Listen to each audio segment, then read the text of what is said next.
Good afternoon, everyone, and thank you for being here.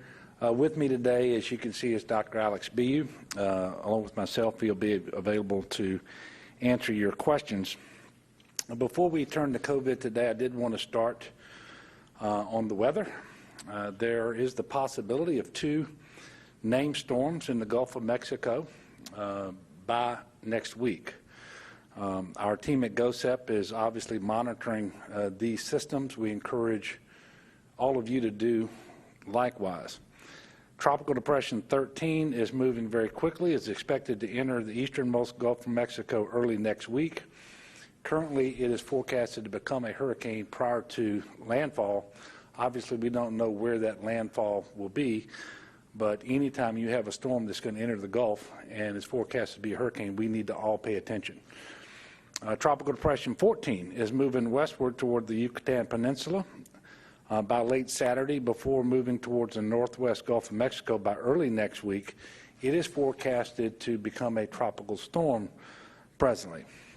And the most recent that I saw for Tropical Depression 14 does include portions of coastal Louisiana, basically from central portion of our coast on westward. Beginning tomorrow, GOSEP will start coordinating with OEP leaders in the coastal regions of our state. Obviously, I wish I could tell you more about what we can expect from these systems, but quite frankly, we don't know. But what we do know is it is possible that next week, 2, not 1, but 2 very serious storms could make landfall in Louisiana. And so that means if you haven't done so, now is an excellent time to get prepared for yourself and for your family. And before the end of the weekend, I'm encouraging you to check your emergency supplies. Keep in mind any potential needs that you may have that are related to the pandemic and you wouldn't ordinarily have. Think about what you would need to do for your family if a hurricane impacted your area and you had to get by the first couple of days without any assistance. Want to make sure that you pay attention to local elected officials, to the weather, that you monitor the situation, look for updates on the news and so forth. And it goes without saying, but I'm going to say it anyway, go to getagameplan.org if you haven't done so. Getagameplan.org. It will tell you what you need to do to be prepared for yourself and your family. And it has been updated to provide additional guidance because of the COVID-19 pandemic. So obviously we've been tested before. We're going to be tested again in many ways. Could come next week in the form of 1 or 2 storms. So please prepare yourself. Obviously, as I always do, ask you to also lift our state, our country up in prayer that these things wouldn't happen here. Now, moving on to today's COVID update, we are reporting 1,304 new cases on 14,060 new tests. Based on the number of tests that we have conducted in the month of August, we believe that by the end of the month, we're going to get somewhere between 500 and 600,000 tests. So 2.5 to 3 times the monthly goal that we have, and as you all know, that's a minimum monthly goal that we have.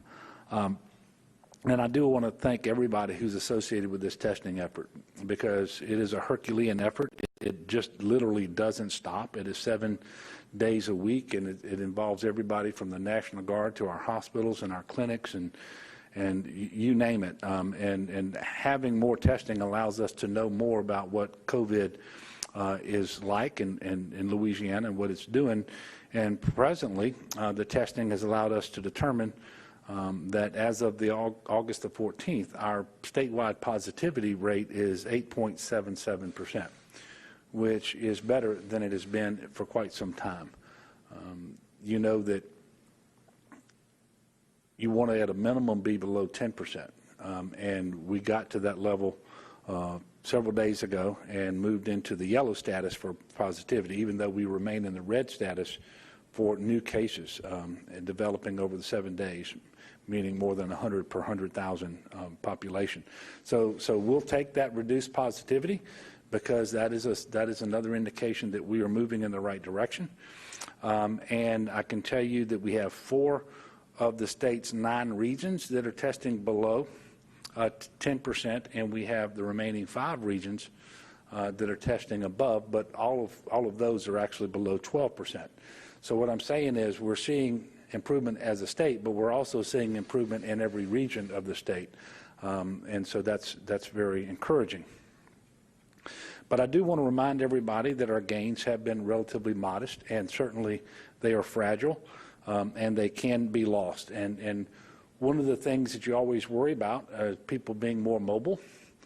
And you remember we had all of those studies being done during the stay-at-home order about who was really staying at home in the state or around the country and so forth.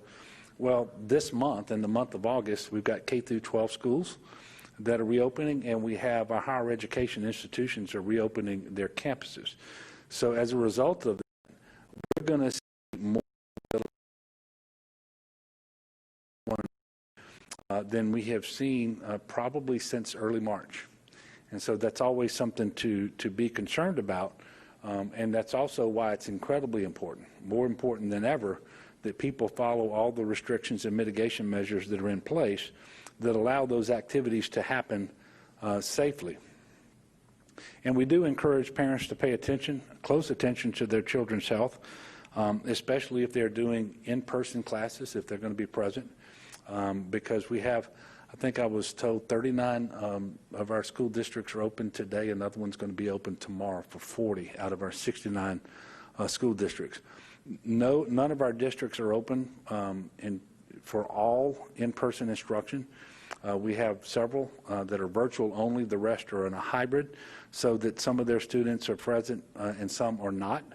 And so that allows those schools to achieve the physical distancing that they need in order to be able to open safely. So it's incredibly important we do that. But just like we ask for people to stay home when you're sick, because schools have been closed, we're conditioned to believing that that applies to people who should stay home rather than go to work. It also applies to school kids who should not go to school if they are sick. Getting back to the day's numbers, sadly we are reporting 28 additional deaths. We're just shy of 4,500 now at 4,496. Today's numbers do include the first death in Tensall Parish. Probably the best news from today's numbers is that we have 1,087 patients currently hospitalized with COVID-19 across the state of Louisiana. 178 of them are on ventilators. Now, with respect to the hospitalized patients, this is a nice drop. And these decreases have been relatively consistent and sustained. I think we've had one day in the last couple of weeks where we actually inched up a little bit. But this is the biggest drop we've seen in quite some time. And what we know is if you go back to July the 27th, when we had 1,600 patients hospitalized with COVID-19, had we spent the next 3 weeks on the same objective, 3 weeks before we got to that 1,600, today we have more than 1,000 more in the state than currently. And the of the to follow the measures, the mandate, the bar measures, premises option,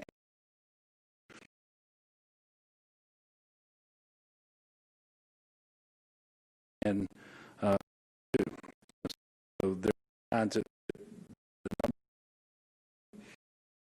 coming down. Measures that they work coming down. That's news. Some of you may have seen the results of a study that Exner did in conjunction with numerous some at Washington Biological Research, and they did a study in conjunction with Equity Task Force that provided funding and funding that came from Benton Area Foundation, Wilson Foundation, and others. 5 area here focused around food, 2,100 adults were tested between July 15th and July 31st. Of those 2,100 people, they were tested simultaneously both for the virus and for antibodies.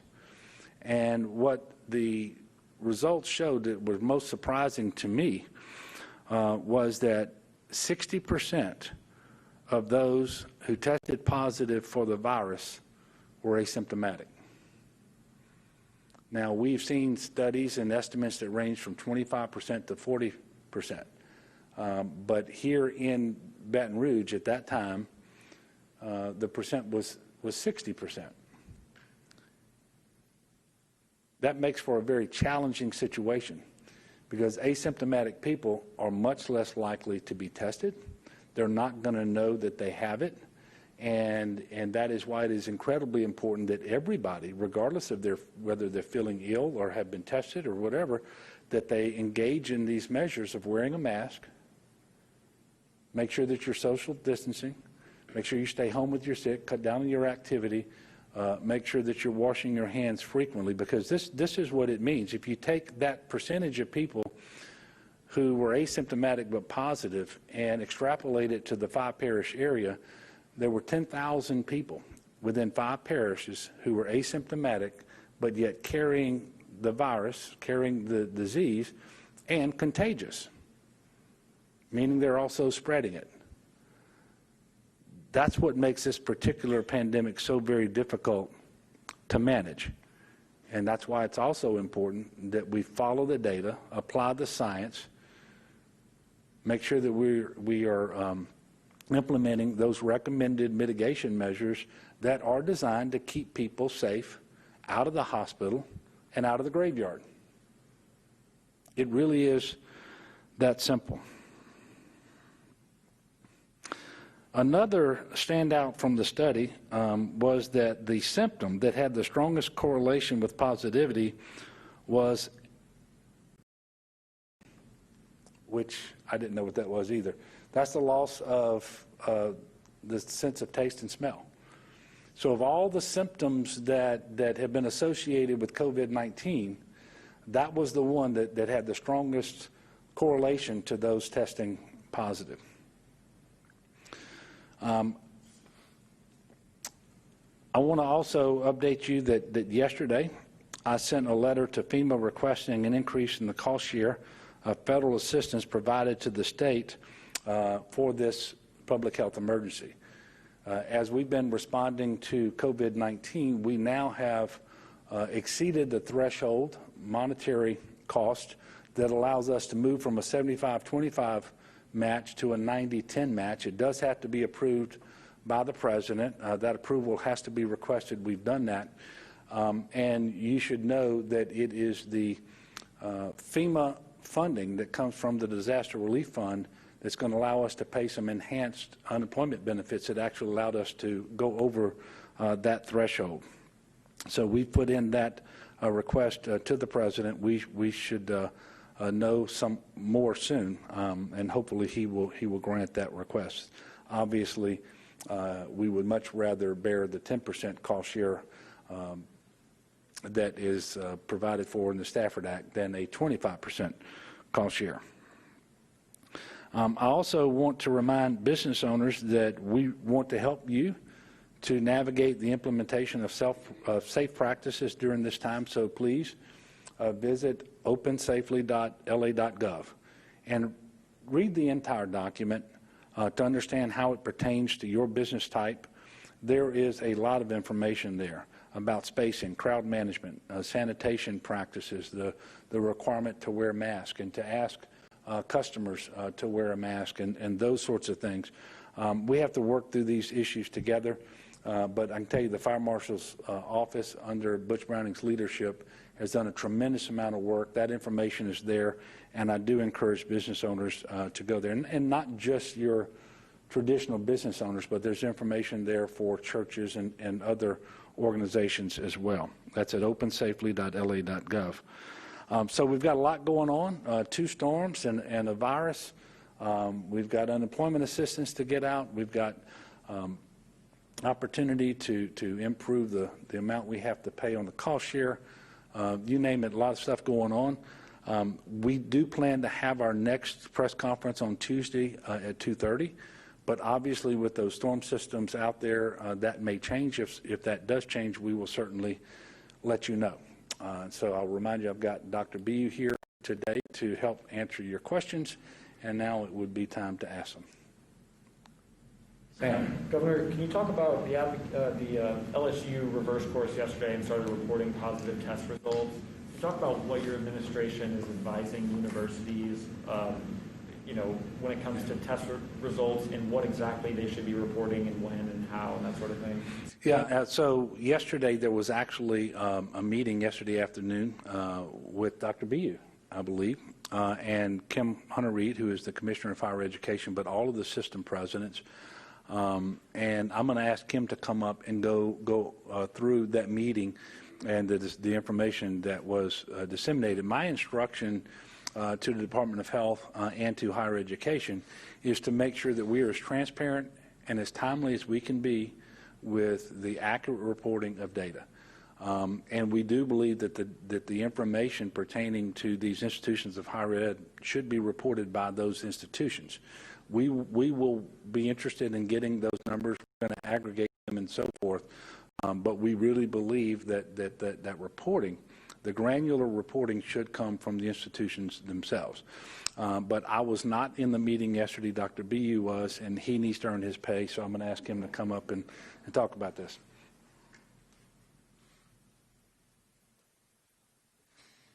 Thank you. So one thing I'll note is the decision by LSU or any other university before that meeting really wasn't with input from us. That was their own decision. So defer a question on that to them.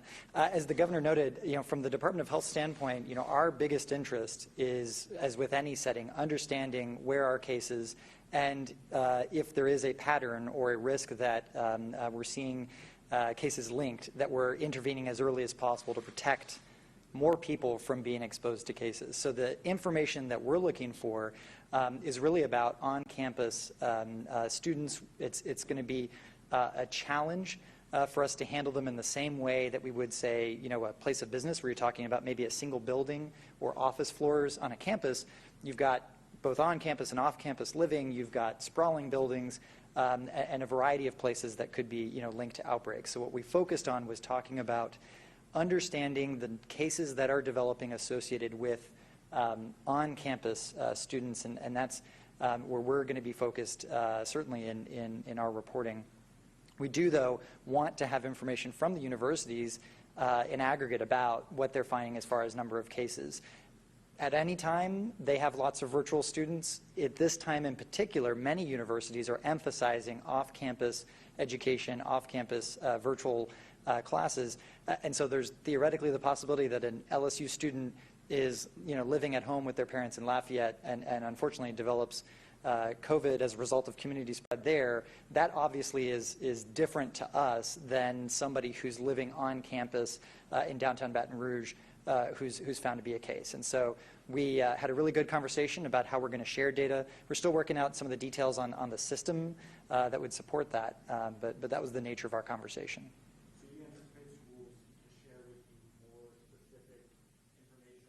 Like where outbreaks on campus are happening, so you can send health officials and help them intervene? Is that what I'm hearing? Well, so keep in mind, all of this is happening in the context as well of contact tracing. So any positive result will still trigger a contact tracing outreach where we will be ourselves gathering that information. We may find out through a contact tracing call that an individual is an LSU student or any other university student and is on campus.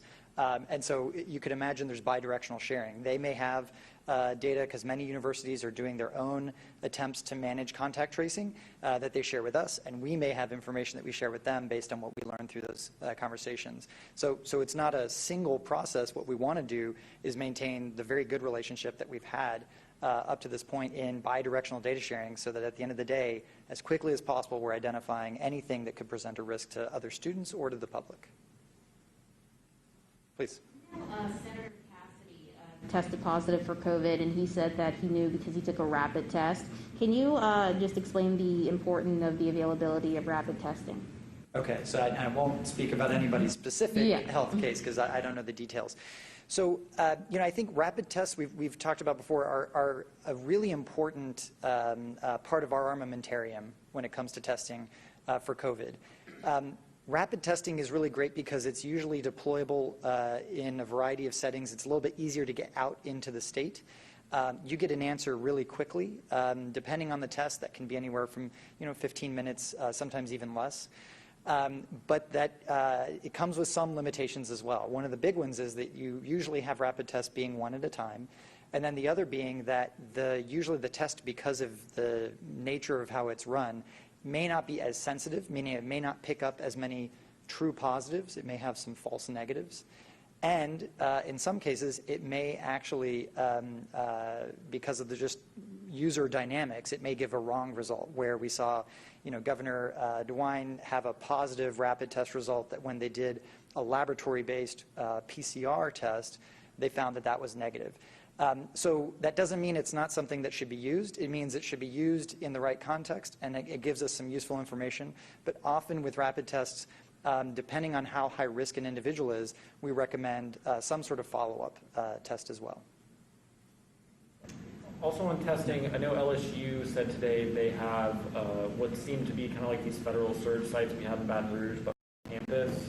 Can you talk about if I don't know if you're recommending or coordinating with universities about what this testing could look like, and also are there any of these federal sites where people can just go and get a test regardless of whether they have symptoms in Louisiana right now? So there's a couple questions in there. So one, just in general, just like we've been working with the universities and other entities across the state on their plans for reopening, we've been talking with universities for quite some time about their testing strategies as they were thinking about the things they needed in place to bring students back in the fall. We continue to adhere to largely CDC guidance, which says you really want to test people who have symptoms or have reasons to be tested, maybe an exposure to a known case, first and foremost, rather than, say, doing a population-wide test. But we know that universities may also want to do some surveillance, test a certain subset of their populations to have a sense of, is there spread going on campus, and then intervene earlier. So we've been working through that with a variety of universities, not just LSU and Southern, but the U of L system and others who have reached out with interest to answer any questions that we can as sort of testing subject matter experts, and to give them sort of our policy recommendations. Ultimately, what they deploy is up to them. And there's all sorts of complexities about whether the testing is being done in a diagnostic capacity or in more of a surveillance capacity as far as how it's being paid for. To your question about federal testing sites, so we actually have surge sites across the New Orleans area. I think there's going to be 2 additional ones that open up tomorrow as well. And so those are for anybody to come and be tested. Currently, all of our community-based testing sites are still accepting individuals who want to be tested. We don't have a policy in place that would turn somebody away, to my knowledge, unless that site on the day that you go has run out of test kits, which usually shouldn't happen because we have a fair bit of those specimen collection kits. So both the federal sites that are active as well as the normal community-based testing sites that we do with the National Guard and the support of the Governor's Office of Homeland Security and Emergency Preparedness are open to the public. Talking about higher ed testing, but on the K through 12 level, will there eventually be a uniform and universal reporting procedure for all 68 school districts? So that's a complex question. From our standpoint, we want to make sure that we are, again, as transparent as possible about what we know about cases associated with different settings, and that includes universities and institutions of higher education, as well as K through 12 schools. The reason that it's a complex question is that when you start talking about, especially K through 12 schools, you've got both private and public schools, and then you've also got, information about people who may be absent from school that schools are going to have that we may not have. And then we'll have information about people who actually have test results. So ultimately, it's similar to what we talked about with the universities. We think that the best source of truth on any given day on what that school is experiencing is going to be that school. That being said, just like we are collecting data on any test that's positive, we do want to support those schools and have that bi-directional communication, like I mentioned, with universities. Whereas we learn about a student, we want to make sure that they know that that student, who might have been in one of their classes, was tested positive, and vice versa. The earlier that we have that communication, the more transparent it is between us as two entities. The earlier that we can intervene and avoid things like school closures, which none of us want to have happen, but certainly is a risk if you have spread that's happening without us being able to share that information. You expect from these school districts, like positive cases, like just the bare minimum, you've got to tell us X, Y, and Z? Well, so all positive cases are mandatorily reportable to the Department of Health, regardless of whether that's a school child or anybody else. So that is a bare minimum. What we're working on right now with the Department of Education is really how do we build that information flow bidirectionally so that they too may want to know. They don't want to have to wait to find out, hey, we had a student that tested positive. If we have information that they don't, we want to share that with them so that they can make decisions and communications about other people in the classroom, parents, and so forth. But they know that dynamic. They know their communities better than we do. We want to make sure that they've already been communicating with parents as school has been restarting. We want them to continue to doing that great communication with parents. All right. Thank you. Thank you. Thank you, Dr. B. Any further questions? Yes, sir. Governor, do you have a date at which the $300 additional unemployment payments are going to start flowing here in Louisiana? No, other than next week and as soon as possible. Yes, I think in fact, that was reported to me today by FEMA at the UCG meeting, that the first $375 million has been transferred. We are updating our system to make sure that it properly identifies everybody who is eligible for the enhanced $300 a week payments, and those payments will go out starting next week. And my instructions to the Workforce Commission was absolutely as soon as possible. And so I can commit to next week. What I want to believe is they'll start early next week. Yes, sir. Governor, this afternoon, last night, today, more SEC schools releasing guidance. I know on Tuesday you told us, as far as capacity, sorry, I know you told us last night you hadn't received any plans from schools yet. You expected, in LSU's case, to get that sometime this week. For how long they needed to get a plan in place for September 26th. 48 hours later, have you received any plans yet? Yeah, well, first of all, I had a very good meeting yesterday morning. I lose track of time. So it was early, 8 o'clock yesterday morning. I had a very good Zoom meeting with officials at LSU in the athletic department. And we had a very good discussion. I'm not going to say that I received a plan that they said we would like you to approve or disapprove or tell us what we have to change. But they told me all the things that they are thinking about, all of the CDC guidelines that they are implementing and what that looks like on campus on game day and so forth. And so it was really to get me up to speed on where they are in their planning.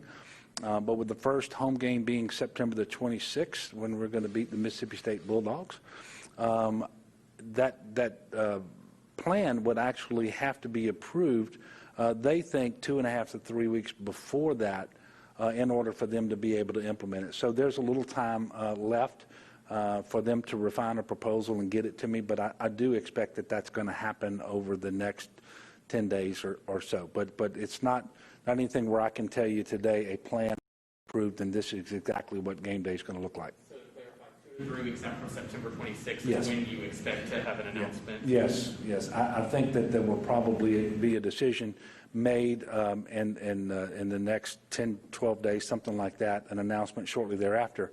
And I do want to, and this is true not just for college football, this is true for everything that we do in the state of Louisiana.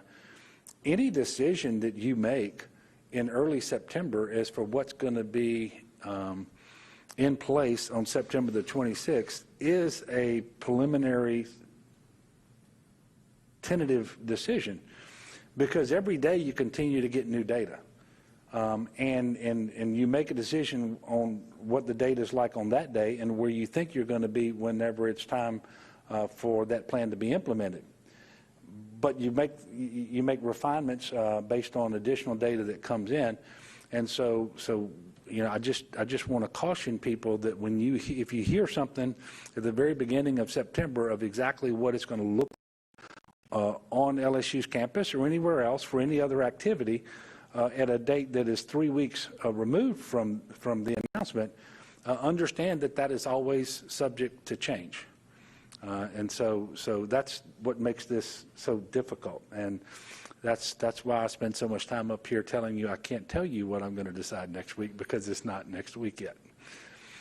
Look, I want to thank you all for continuing to cover this very important and serious public health emergency.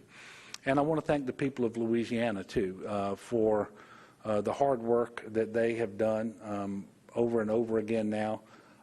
You know, I announced when we had that second surge and it was so pronounced, and we moved up to having the most cases per capita in the country, that we had done what was necessary once before to flatten the curve and slow the spread, and that we would do it again, but it was going to look different, and it's going to take more time, and our gains are going to be slower. But what we're seeing right now is the fulfillment of that. And if we will just continue, we're going to continue to have success. And if we will have more people to buy in on these mitigation measures and have a higher percentage of our people who wear those masks, who make sure they're socially distancing from people not in their own household, who wash their hands frequently, stay home when they're sick, reduce their activity, then we're going to continue to be successful. And it is more important for us now to double down on all the mitigation measures that we know work, all the restrictions that we know work, because we are introducing a certain element of unknown because of the schools reopening and our universities reopening. So for all of those reasons, it is more important than ever. I urge everybody to please do your part. I also urge everyone to pay attention to those weather systems, and let's lift one another up in prayer. I pray that I don't see you till 2:30 on Tuesday, because if I see you before then, it means one of those weather systems has taken aim at us. So we'll see you next week. Thank you.